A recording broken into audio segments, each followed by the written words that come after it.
Welcome to You Can Recover, the podcast where each episode brings you one step closer to making peace with food and body. I'm your host, Andrea Wells, and I know firsthand what it's like to live with and recover from an eating disorder. Now, I'm here to help you along the road to living a new life on your terms, not your eating disorders. So let's dive in and find new ways to thrive as you end the war with food and body, because you can recover.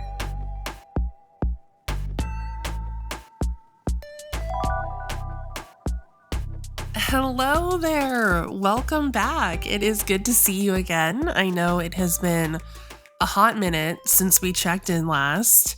The most recent episode of You Can Recover, it dropped back in March and now it's November. So you might be wondering, where the heck have I been? You also might be wondering, what the heck do I mean when I say eat more to binge less? And I will explain that paradox. I know it sounds like a paradox. I will explain that more. Don't worry. But first, let's start with, where have I been? Well, like so many of us in recovery, I'm not just in recovery from food and body struggles, but also from perfectionism and overachieving. These things all commonly go hand in hand. I am no exception. And while I have come a very, very long way over what's been nearly 9 years now in recovery, I'm not perfect, despite how much I might try. I do still have areas to embrace imperfection, and this podcast has been one of them.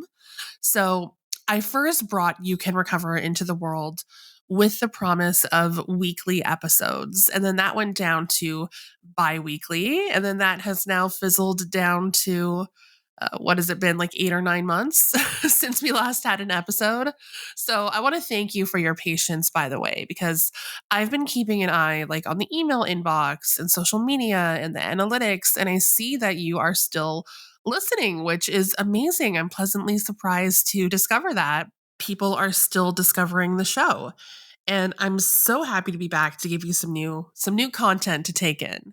But to explain why I fell off a little bit there, to put it bluntly, I got a bit burnt out. I was finding it difficult to keep up with working my regular job outside of this and also producing this podcast at the same time. Because, like, while an episode might be 20, 30, 40 minutes, give or take, many, many more hours go into like the planning, the editing, publishing. And I personally can get really, really sucked into the perfectionism trap with these things, which makes them take even more time. And the striving for perfection is such a mental drain, especially because I was trained in broadcasting for commercial radio, which is all about sounding like super snappy, super polished, studio quality. So I can find myself focusing on all these little like production details that I'm pretty sure most people don't even notice, but I hyperfixate on them. And it's time consuming. But the reality is that with podcasting, like, production is such a different ball game, and I am still learning to accept this. If you think of so many beloved podcasts, it's just someone with their like cheap microphone in their bedroom. It's not this studio sound, top of the line production thing. It's just someone with something to say, connecting with people, and it doesn't have to be perfect. So as I return, I am turning towards embracing that, embracing the fact that I don't need to be perfect. I'm going to let that need go. So if you do notice a dip in quality from me, thank you for your flexibility and understanding and why this is the case. If you don't notice anything different, really, let that be a lesson to you, and the fact that sometimes we really can get focused on things that nobody else is noticing or thinking about. Just like I did with recovery from food and body image struggles, I am learning to be in the middle ground, to just show up and do my best and let go of the idea of perfection, which is really like the ethos of recovery from an eating disorder. So thank you for joining me as we show up together, whether it's recovery or podcasting. Sometimes we might fall off, take a pause, and that's okay. We can take the time we need, take a break, and also keep going and keep moving forward when we are ready. So let's do that today. I will say that a big part of embracing the middle ground is that I will not be committing to any kind of set schedule at this time. The episodes are going to happen when they happen. And I'll be so glad to see you when they do. So thank you again for your patience with that. But for now, let's get into the topic of eating more to binge less.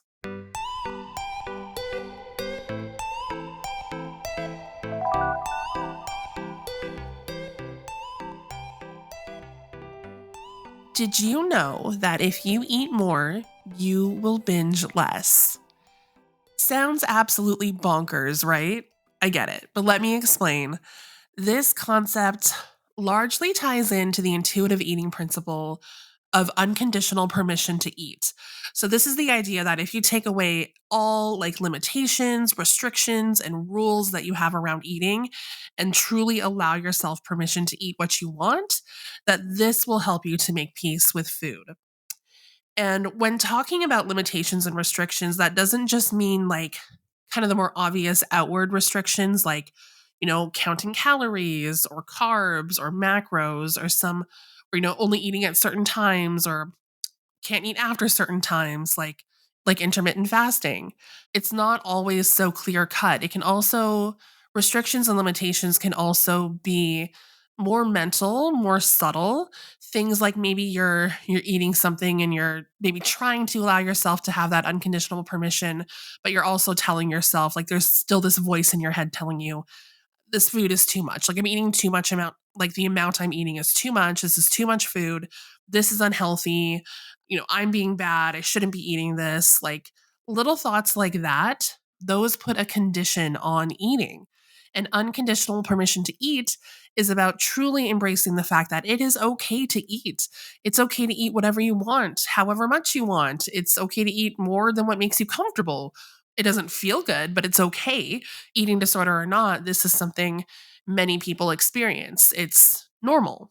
But maybe you've got a bit of a different reaction to that notion because I remember when I first heard of unconditional permission to eat when I was earlier in recovery, my first thought was like, what the hell are you talking about? Like, with this whole giving unconditional permission to eat nonsense. Like, do you understand how much I am eating now already?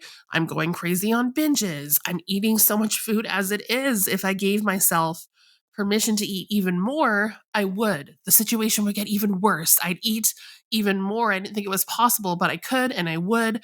I'd gain more weight and it would just be horrible. I'd be out of control. Like, these were the thoughts running through my head anytime I heard someone talk about this idea of allowing yourself to eat. And on the surface, it makes sense to think that way. Like, if you're struggling with eating a lot of food and you tell yourself you have unconditional permission to eat, you'll eat even more. Makes sense, right? So, color me surprised when I actually tried it for the first time and lived it. And my experience was the opposite of that. I realized it was a bit of a paradox. So, this all ties in with another piece of recovery advice, which is the idea that you should be eating more throughout the day. So, this is where you eat more to binge less. And by more, that means more consistently, more regularly throughout the day, eating more food earlier in the day. Because when you eat regularly and adequately, this will reduce binging. Because remember, restriction fuels binging.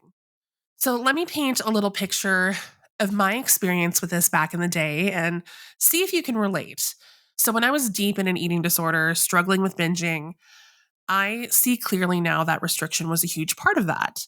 Let me take you through a typical day of my life living with a full blown eating disorder. So, my day starts. I'd eat like a tiny little breakfast or skip it altogether, depending on how, like, quote unquote, strong or good I was being. So, okay, cool. Get through breakfast, something small, nothing at all. And I would feel good about that. I would think, great, this should help me lose weight. Let's go to work. Let's go about our day. We'll keep up the good work. Lunchtime hits. Same thing. Eat something small or nothing at all. And by then, I'm pretty hungry, but you know what they say, nothing tastes as good as thin feels. So I would just keep powering through. And then evening time hits. And it's been a busy day with little to no nourishment. And suddenly I would struggle to resist eating. That so called strength that I had in resisting food was starting to waver. the hunger was taking over. My binge food would start to call me and I would just go for it and feel like I was losing all control, eating a lot until I was so uncomfortable physically and mentally. I'd start to beat myself up, call myself a failure, or say I was weak for giving in to eating, and just think like, why can't I have the willpower to resist? And then also thinking like, well, crap, the day's ruined. Might as well just eat what I want while I can and then try again tomorrow. And then the cycle repeats day in and day out. Classic mentality that a lot of us have. It is exhausting. So, this is where my mindset and my lifestyle was at when I first heard the advice that you should actually eat more to binge less. So, that means eating something more nourishing and filling earlier in the day. I was just thinking, like, are you crazy? It felt like immediately starting my day off on the wrong foot to eat and to let myself be satisfied and nourished. But this, my friend, is the key to binging less. And if you still have worries, because of course you do, and it makes perfect sense, but if you're still worried, like, oh my God, no, I'm different, Andrea. I'm going to lose control. It really is going to be different for me. It's not going to work. Let's take a look at the breathing analogy, which is the idea of comparing eating to breathing and restricting breath to restricting food. So if you hold your breath, and then you let go, like like have you ever had a breath holding contest with a friend when you were a kid? See how long you can go. When you do start to breathe again, it's a giant gasp that you take in because your body has been deprived. This is the same thing when you restrict and resist food. So when you finally do allow yourself to eat, it's like your body is taking a big gasp of air for food, trying to get in as much as it can. This is what is fueling the binging, is the deprivation. But also like breathing, once you consistently have access to food again or air again, your breathing will level out. Your eating will level out. You're not going to be permanently gasping for air, just like you won't permanently stay binging if you do allow yourself to eat more regularly throughout the day. And I've been on both sides of this. I've been on the part where I was very hesitant and the part now where I'm living it. I'm living the relief from allowing myself to eat more regularly to reduce binging. And I remember the hesitations and the doubts that came up. I know they're strong. So I'm going to share another thing with you that helped me to finally give eating more a try so I could binge less.